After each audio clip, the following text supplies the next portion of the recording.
Thank you so much for taking the time out of your day. Again, I feel like Sure. this is always a treat for every single person on. But I just want to introduce myself. I'm Kelly Sherman, a senior public health science major. And thank you, everyone who's joining us. And Dean Lushniak, if you'd like to introduce yourself as well, Sure. please feel Boris free. Lushniak. I'm the Dean of the School of Public Health here at the University of Maryland in College Park. Super exciting. Awesome. And thank you everyone who watched last week's episode on Facebook. And we talked a lot about like health policy, and we had guest star Professor Kobe on, which was really amazing. Uh, and then this week we're gonna have like more of a free form question and answer period just to discuss different things that have went on in the past week and everything. But first, I want to say congratulations to everyone who graduated on Friday. That is just such a tremendous accomplishment during this time and just in general. So congrats and best of luck on your next big adventure. And this is just the starting point for success. So you should be excited about that. I'm not sure if Dean Leshniak, if you want to say anything to No, our it's graduates. actually, yeah, it's actually, it was unlike any other commencements we've probably ever had in the history of the University of Maryland in College Park. Much like any other campus across the country, it was something that none of us had wanted to have a commencement ceremony of that fashion. But overall, I think things worked. It was kind of interesting that I viewed the big commencement, right, and I think it was really well put together. It was great having the speakers, Congressman Steny Hoyer and others, and sort of cameo appearances. I think it was kind of sad that Wallace Lowe is finishing up his 10-year stint as president, and that was kind of his goodbye to the community. And then we had our own School of Public Health ceremony after that. And it's difficult to personalize something where we had over 600 graduates from the School of Public Health, and usually everybody has their ability to have that moment in fame as they walk across the stage. Their name is read, their family can react, and here we sort of did the scrolling thing, right? Uh, Mhm. and so we kind of lost that personal touch, but that's what the virtual world is like. We actually had sort of an interesting sort of behind the scenes issue in that turned out that we had found out like T minus 24 hours before the commencement that a handful of our graduates, their names didn't even get on the list, right? And could you Oh imagine man. that? And so we went into crisis mode to some extent in the office of the dean to kind of say, well, how can we right this wrong? And it was kind of interesting because what happened was what was initially a curse for these individuals, which was, and some of them were, outwardly, disappointed that, their families were going to be gathering, their names won't even come across, even though it was a quick pace of names. Hmm. So we do what the dean's office needs to do, which is at the end we kind of offered a more personal approach on Zoom time with them and their families. So even we started this on Friday after the commencement, where I put on my regalia and kind of and oftentimes the chair of their departments would be there. Some individuals were individuals who finished their doctoral degrees, so the PhD, and others were bachelor level degrees. We did our last one this past Tuesday.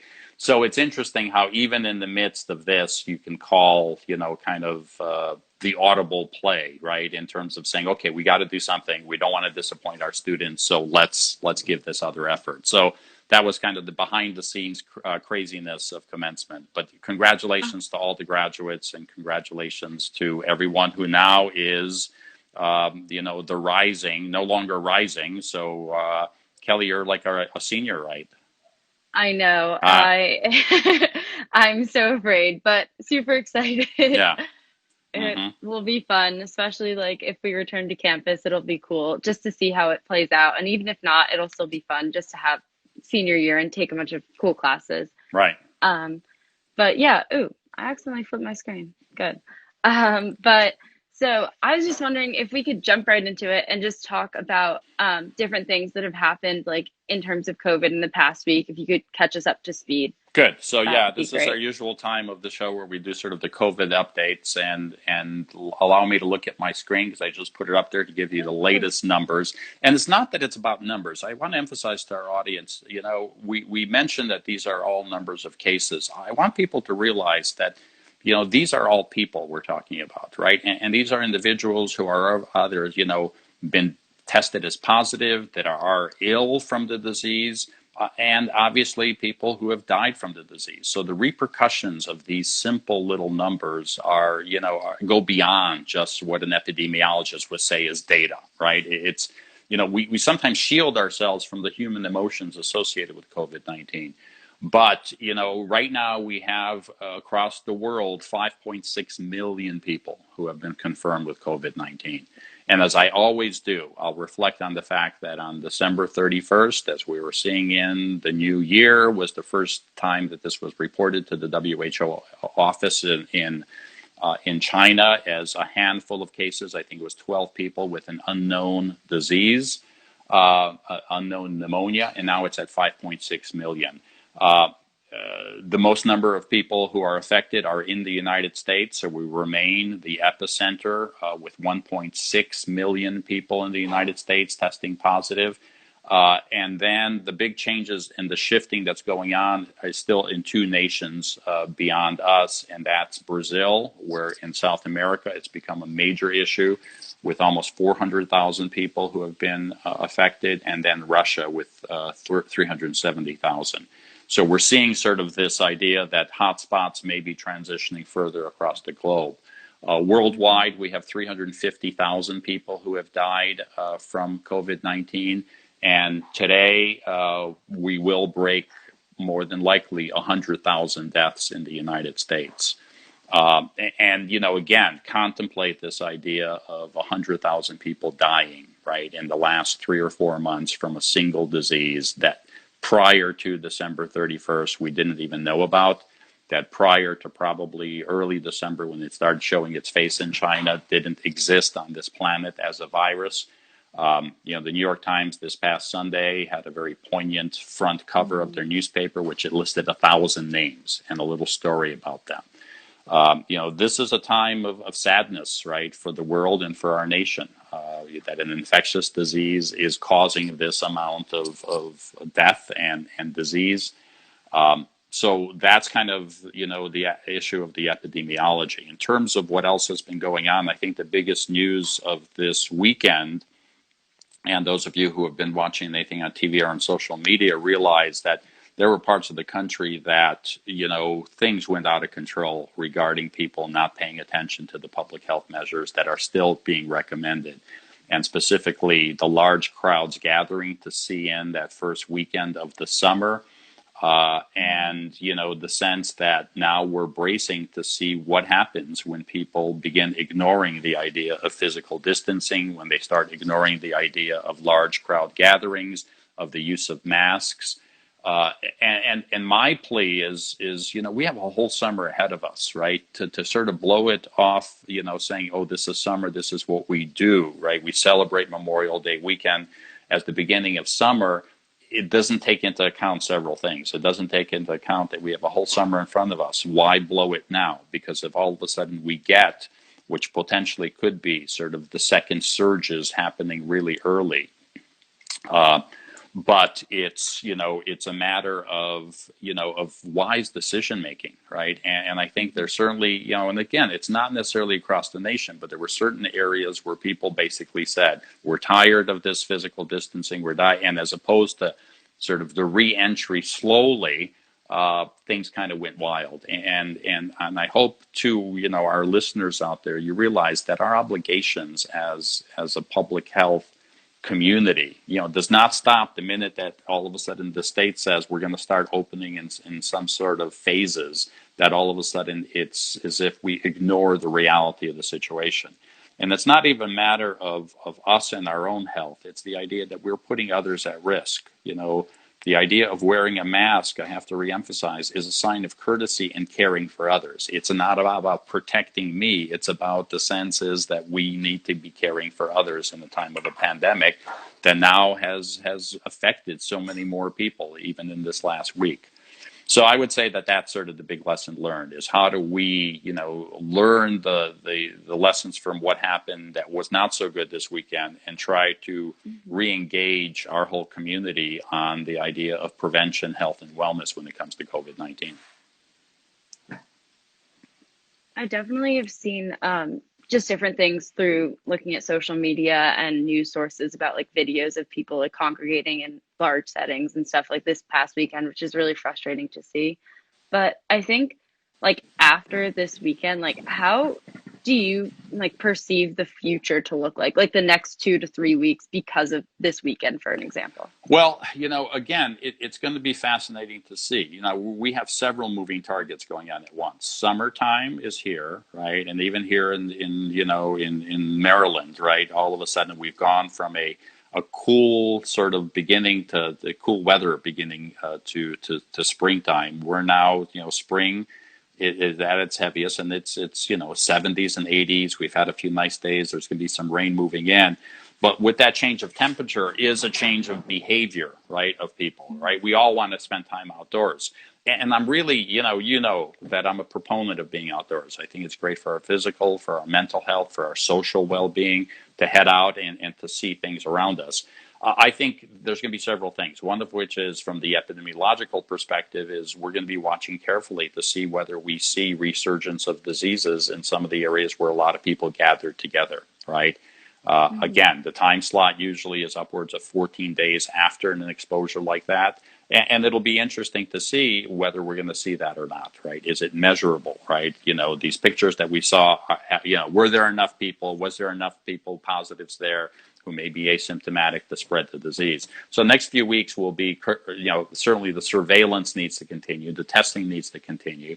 And we once again need, as we always have been, to be braced for potential increases numbers of individuals who are affected with COVID-19. From a reopening scenario, all 50 states have now taken various pathways to reopening, right? And this will happen, probably in the next few weeks in Prince George's County, which is where College Park is based. It's where I live in Montgomery County as well, which has been holding back because the DC area is still affected. But we're waiting for those 14 days of a decrease of numbers. And so we'll probably see in the next few weeks sort of a reopening of our own communities here as communities have reopened nationwide. The key feature for everyone out there is, I keep mentioning it's a phased approach, right? You don't go from being at home to being on the beach with 1,000 other people around you, right? That's not the right approach. So it's not a sense of liberation. It's a sense of let's do it in a phased approach and let's do this smartly. And I think the next few weeks, our smarts are going to have to play a key role in this, right? Um, I had one of my gigs on CNN the night of Memorial Day, and part of the question there from Wolf Blitzer was, well, what do you think of all these people on the beaches? How do you react to that? And my reaction was, I had a great day on Memorial Day, right? It was beautiful weather here in the DC area. I spent time outdoors. I went for a hike. I exercised. I went out and played tennis for the first time in months with my older daughter, right? So we went off to a tennis court. Tennis is a great sport actually to play because you're kind of separated from each other. She's Mhm. my partner across the net. We use our own balls, right? There were people playing next to us, but they're 6 feet away all the time. We didn't play with masks because we're outdoors and we're not Mhm. close to anybody. If a ball from another group came to us, we didn't touch it with our hands. We kicked it back to them. And then we meticulously cleaned our hands after we were done. And I got exercise. I was outdoors. When I take my hikes to the forests around here, same thing. You're outdoors. So why is it that we somehow have to feel like we have most fun when we congregate with 1,000 other people, right? I mean, Th- readjust. That's what I'm asking for, right? That's so true. And if I were to go play tennis, it would not work. I would definitely need a mask because I would be hitting the tennis ball into the other court. But that's really cool that you guys were able to do that. Like this weekend, I went on a bike ride and it was so much fun. And I went with a couple of my friends, and we were always more than 6 feet apart. Like you can't ride a bike super close to one another, Right. anyways. So Hmm. it worked out perfectly. Yeah.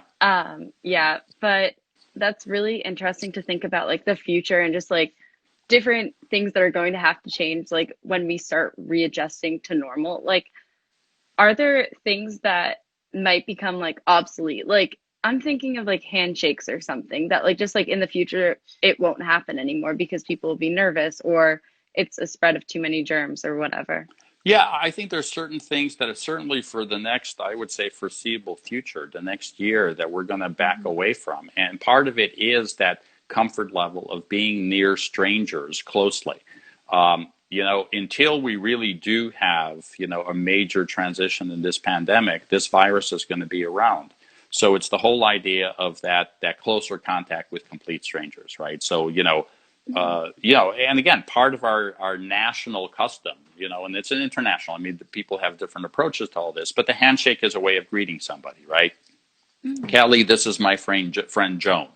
Joan, this is Kelly. What's the natural reaction? In the past, it's always been a Mhm. handshake. Now it may be a wave from 6 feet away, right?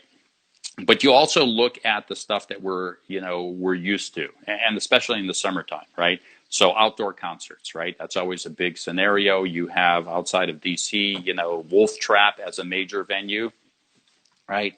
That's a beautiful part of summer. You gather, you go see, musicians you like, bands you like. You put out the blanket on the lawn, and you have a nice picnic.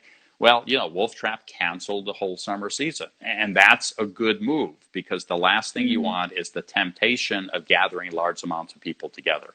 So there'll be fewer opportunities in this next year for those types of gatherings. But even if they were to occur, right, the people who are organizing them have to take all this into account, right? And the idea is, how do you keep our fun times there, but to some extent implementing the recommendations that public health has come up with, right? Mhm. So it is, I think to a large extent, it's going to be very interesting because, you know, whether it's my generation or it's your generation, Kelly, none of us have seen this, right? We've never lived through Mhm. this. And so I got to think about how I changed my life, but your generation has to think about how they changed your life as a result of this experience. And we're all going to walk away saying, yeah, this changed us. Um, Yeah, that is really true. And also, like, we all have to work on it together. Like, it can't just be like a my generation versus your generation or whatever. Like, mhm. that's something with like mask wearing I've seen a lot too. Like, it's not just for protecting yourself, it's like a courtesy and to protect everyone else around you, which is, I think, a very wholesome way to look at it during all of this tough times. Mhm. But ooh, sorry, I flipped my screen again. I'm just challenged with technology. But I read this morning that in Florida, Disney World and SeaWorld have some tentative plans to reopen. And they are planning to reopen around June 10th and 11th for employees and stuff. So I was just wondering what your thoughts are on that, especially like just talking about concert venues in the past and just them closing all of their venues for the summer. What are your thoughts on these big attractions in Yeah, Florida? again, crowd control, right? In its sort of COVID-19 fashion is going to be critical for these places. So first of all, outdoors better than indoors. So a lot of the Mhm. attractions you mentioned are outdoors based attractions. So that's better than being cooped up in a room where ventilation is circulating the air or whatever. So that's a positive to these venues. But also now the responsibility is going to be twofold. One is it's going to be on the people who are in charge of these facilities, right? The Disney people to basically say is, okay, we figured it out. And the way we Mhm. figured it out is here's how it's not going to go crazy, right? So a lot of these venues are looking at the idea of capacity, right? What used to be full capacity, the park is closed because we're overfilled, is now going to have to be 50%, maybe even 25% of what it used to be, right? So the whole idea of saying we're opening it up, but we're only going to let so many people in, a lot of this is based upon sort of calculations. This is mathematical scenarios, right? Which is, how many square feet do I have in the park? How many square feet do I need to separate everybody or separate family units from other family units by 6 feet? Mm-hmm. And you come up with a back of the napkin calculation that says, here's how many people I can fit. So that's part number one, is limiting the number of people. Part number two is making sure that you have the sort of the system of reminders in the park, right? So, what people have been utilizing already, let's say in grocery stores, are the markings on the floor saying if you're in the checkout line, here's where you stand, right? And you're 6 feet away from the person in front of you. You can imagine the lines at the rides at Disney being the similar scenario. It's not everybody on top of each other, but we're going to have to figure out a way, and the park is going to be responsible for saying, here's the line you stand on, right? Pay attention. And then ultimately to the consumer, to the person trying to have a good time, is making sure that they follow the rules, right? If masks is indicated, wear the damn mask, right? If you're told to stand in a certain area, right, it's not an infringement on your freedom. It's the good public health practice right now. Uh, I need to bring up the senses that when it comes to mask wearing, we've had this evolution of discussions as if wearing a mask or not wearing a mask is a political statement, right? I got to have you all believe it's not a political statement. It's a sign of caring for other people, right? So don't view mask wearing as a sense of political affiliation or politics. It's what public health, which is apolitical, is recommending, right? And so, if that's going to be what the rules are at these venues opening up in Florida, follow the rules, right? But just be wary, just be very aware. And this happens with every place. I was asked, I was doing an interview a few weeks ago with the Washington Post talking about, they were talking with 4 public health experts of what they would do, right, in different scenarios. And they talked about, restaurants. And, my first reaction is I'm probably not going to be inside in a restaurant, in the near future until the numbers in my community come down. But then, and outdoor is a different story. I may feel more comfortable being outdoors versus indoors. But ultimately, as I transition into looking at indoors, my first scan is going to be, I'm going to look through the window and see, are rules being followed there, right? Is my table Mm-hmm. 6 feet away from others? So my family unit is separated in that fashion. Are the servers wearing masks? Are other patrons potentially wearing masks? It's difficult to eat with a mask on, so I understand. But, is there a sense of what's going on in that restaurant that they're actually following, right, the rules? Simple little things. It comes time to sign the credit card bill, right? Maybe I bring my own pen, right? I mean, Mm-hmm. those are things that you sort of think about of saying, okay, this is kind of important for disease spread, and every little bit helps. The more that I have interaction with either or the less I have interactions in terms of strangers or strange objects, the better for the health of me and my family, right? Mm-hmm. That's something, yeah, I feel like there are lots of everyday things, like, say, getting gas, for example, that you don't even think about, but like now you have to be cautious and make sure that you have a glove and you have like different hand sanitizer ready, like as you pump your own gas. Yeah. But the CDC just released information last week talking about how the virus might not be as easily spread on these common use surfaces. Hmm. So, what are your thoughts about that, and how could Well, that help? again, from the beginning, we always stress the idea that when we do the studies of sort of saying if a virus ends up on a hard surface, can it last on there? And the answer is yeah, it Hmm. can last a day, 2, maybe 3 on the type of surfaces. But that's not really the question we should be asking, is that, it can last. And again, scientific, studies can sort of, do a swab of that area and find viable virus. The real question is there enough of that virus and enough of a problem to actually cause disease? And I think what the Hmm. CDC came up with is basically saying is it is not a major problem, right, with surface spread of this virus, that we realize the spread is still within those 6 feet through the air or direct contact, right, with someone, right? And it's not so much the sense of the surface as it is with what is ultimately the pathway into your nose, your eyes, and your face, and that's through your hands. Hmm. So, we may be spending a little too much time worrying about the surface. And really, where we should spend more time is washing our hands, right? After every contact that we have with unknown surfaces. So it brings up the issue of a package that's delivered to us from Amazon, right? Yeah, you can be really paranoid saying, oh, I don't know where that package's been. I don't know who's touched that package. So therefore, I have to wipe down that package. I have to clean that off. There's two things you can do with that package. You set it aside for a day or two, and if there's anything on there, it's gone, right? The Mm-hmm. second aspect is open up the package like you normally would. But at the time, right, be really careful. Throw all the packaging away appropriately. And afterwards, wash your hands. And guess what? Problem solved without too much heartache and sorrow of what do I put on this package and how long is it? Am I killing the virus? It's the hands, Mm-hmm. people. It's the hands, right? So deal with the hands. So true. Okay, so someone submitted a question, and also just like for everyone who's watching, please feel free to submit questions. This is like my first time using the question button, but you can put them as like direct messages or you could put them as questions. But here, let me put this on the screen. Um, okay, so it says, I think the School of Public Health should be more outspoken about the injustices happening each day when it comes to Black lives being taken due. Okay, I can't read the rest of it, but I'm assuming it's due to the coronavirus. Yeah, the issue of the health equity issue and the communities of color, underserved communities, minority communities being inordinately affected by this is it's an extreme issue right now, right? It's the issue of how do we really serve our underserved communities from various aspects. One of which is are we connecting with the underserved communities well, right?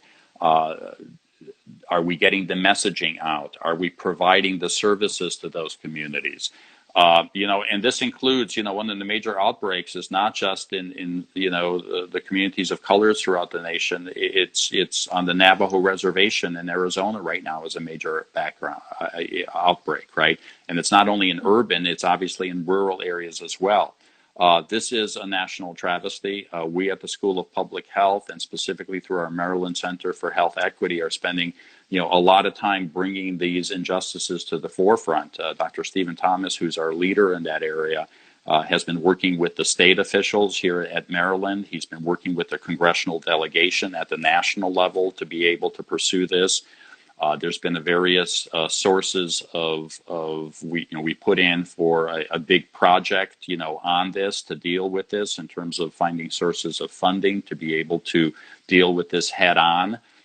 So there is activity going on, and you're absolutely right to our questioner here is we need to be more outspoken about this issue without a doubt. Activities are taking place, but this needs to be brought to the forefront more and more often because this is not acceptable, right? And we need to do something about it. Awesome. Thank you. Okay, awesome.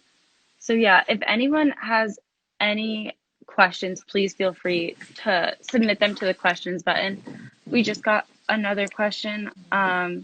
Just asking for your opinion about the likelihood of summer two classes occurring on campus. Yeah, so as you know, summer session number one is all online. Right now, summer session two, most are going to be online. I don't have a final delineation as to whether anything will be taking part on campus. Our real emphasis from a university leadership perspective is looking at the fall more so than summer two classes. Again, if summer two classes were to take place, it may be real small numbers and it may be sort of um, uh, very much a minority of classes for summer two. So I would count on summer two for the most part being online, except for perhaps a handful of things.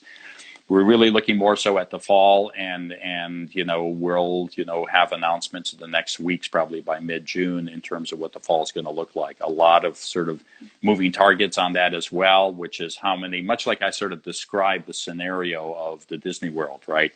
The question is, if we're going to be following public health recommendations regarding physical distancing, if we're going to be following all the recommendations regarding disease control and its preventing its spread on campus, part of it is what's the capacity of our campus and how can we bring people back in the fall and yet not oversaturate, our areas where we normally would congregate, i.e. the dorms and i.e. the bigger classrooms. And so this is still being worked out. At the end of this meeting, I go directly to another Zoom meeting, which is our group that's dealing with academic issues. And most of the deans are on that group. It's led by the provost. And we're still sort of trying to make sure that we have an opening in the fall. The question is, how much can we handle to be able to keep everybody safe and healthy?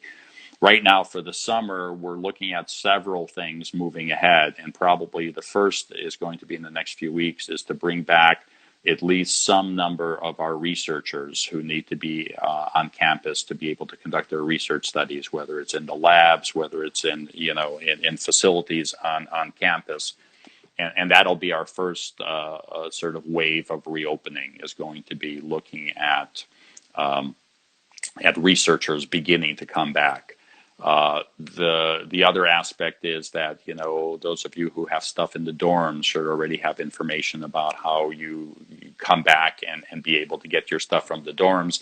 That mandates also that we bring some of our staff at the university, people who are there serving our community very well, by cleaning those dorm rooms, by making sure that they are well cared for throughout the summer months. So that's going to be another wave of our community coming back. But all this takes meticulous planning and also a lot of uncertainty and risk taking, right? And I have to admit, a lot of this, we're trying to, the word is risk mitigation, trying to decrease risk by doing the smart things. But anytime we begin changing what we're doing from, the staying at home component to re-entering the world, that's going to come with its increases of risk, right, as we open up ourselves. So the question is, how do we as a university community try to decrease the amount of risk that we put, whether it's our students, our staff, or our faculty under? And our next question does talk about like risk mitigation. And it's just asking about what a possible solution would be for dining halls. Like, would buffet style still work or not? Yeah, and again, you look at several things, one of which is making sure that you stagger the number of people in the dining halls, right? That's point number one, so that we don't oversaturate it. The other thing is going to be placement of tables away from each other. The whole issue is also do you provide only takeout orders, right? And so the idea is you either bring it back to a safe place that you're 6 feet away from others, a table somewhere out there. Do you bring it back to a dorm room where you may be eating alone? Nobody likes that, but that may be part of it. The whole issue of putting up barriers where appropriate, plexiglass barriers to separate individuals. The whole idea of constant cleaning of those dining halls, right? I mean, there's a system where once used, you leave you have a tab on your table. You switch it over from green to red. That means to the cleaning crew, clean off this table, clean off the surfaces, right? And this will be ready for another person. But yeah, we're looking at various alternatives, not only in the dining halls, but in the dorms as well. The question is, are we going to go to making sure that we have nothing but, singles or big doubles, right, where people are allowed to separate, we're certainly looking at the numbers of individuals that the dorms can hold under those circumstances. So yeah, everything from dining, you can almost imagine. I mean, think through, to all our students, what an average day, in normal time periods brings you on campus, right? Where you walk, who you walk with, where you eat, where you, exercise or, sit down and socialize with friends. Part of the planning and risk mitigation is trying to walk through each of those scenarios and saying, okay, how do we induce some amount of changes to it, right? And so, yeah, so this isn't an easy process. And now multiply it by every educational institution in the country, not just at higher education at the university level, but you bring it into the high schools, bring it into the grade schools, right? And that's just education, right? Now you bring it into the workplace, right? I mean, we have shared offices, throughout the university. Well, now we have to deal with that for our staff, right? So, yeah, a lot of this is taking, a lot of this is taking, a lot of time and effort. Like going through the day-by-day functions of 50,000 people would take a lot of time and effort to plan for every single scenario, which is a good thing. Hmm. Another question submitted is saying that someone has multiple relatives who have tested positive for COVID-19, and they were wondering when can they safely see them again if they were sick in March or April. So yeah, so people who have been tested for COVID-19, the recommendation really is to at some stage to be retested, right? That ends up being a problem because we still have a testing shortage in this country. But usually the time period is, time period for transmission is 14 days. So if you've been in contact with somebody who's COVID positive and you're sort of seeing whether you yourself get sick, it's a 14-day time period. For individuals who have been sick with the disease, it seems as if when we get to the 3-week mark or so, that the chances that that disease is still within them is minimized. But again, the safe and prudent way is to have those individuals retest themselves. And, some people are strict enough to say that they should have 2 negatives in a row to basically say that they're no longer harboring the virus. So, again, 3 weeks as a minimum, all right, in terms of anybody who's had COVID-19 after, they've had the disease for it to sort of settle down. But again, a lot of this is based upon very loose information right now. We're still gathering all this information each and every day as we learn more about this virus.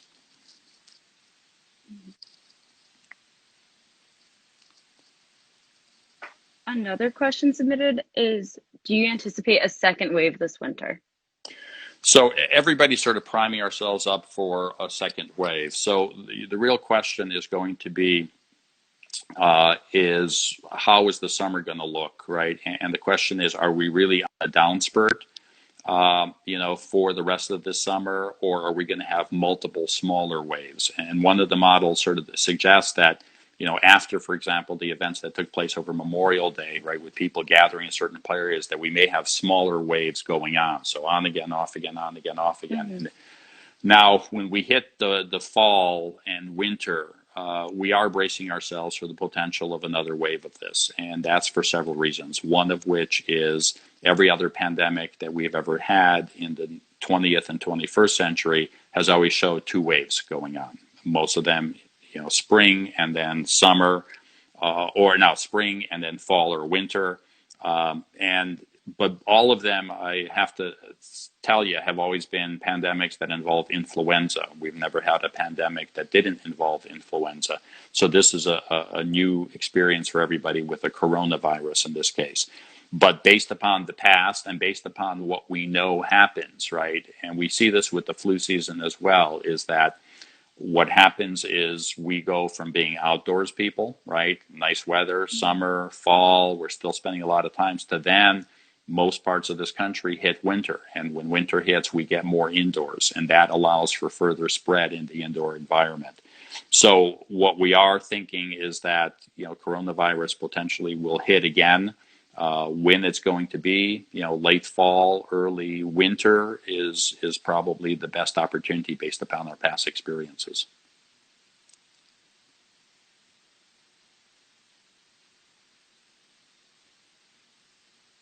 Awesome. So those are all of the questions that we've gotten so far. One question that was submitted in the comments was like the same as an actual question, which is great. But if anyone has any more questions, please feel free to comment them. And also just like going off of like this segment on Instagram Live and Facebook Live, even though the school year has come to an end, like we still do realize this is like a very valuable like informational tool, and also like we still want to be having these conversations to answer your questions. I'm saying we, but it's really just Dean Lushniak answering your questions and me moderating. But so we will be having these like sporadically throughout the summer. So a few dates that we have in mind are June 10th, July 8th, and August 12th. So those are like the 3 weeks. It's still on Wednesday at 12. And those are just going to be like our summer sessions. So we can still be in the loop and be having these conversations. And so if you have any questions for us to answer, like definitely DM this Instagram account or the Facebook or email sphcoms at umd.edu for any questions or anything. And then hopefully we can talk like in our next segment about like the USM's proposal and how we think it's going to work with opening the campus potentially. But yeah, thank you so much, Dean Great. Lushniak, for your time, and I'll see you June 10th. And thank Okay, you, everyone great else. work, and thank you all for joining us today. Stay healthy. All right.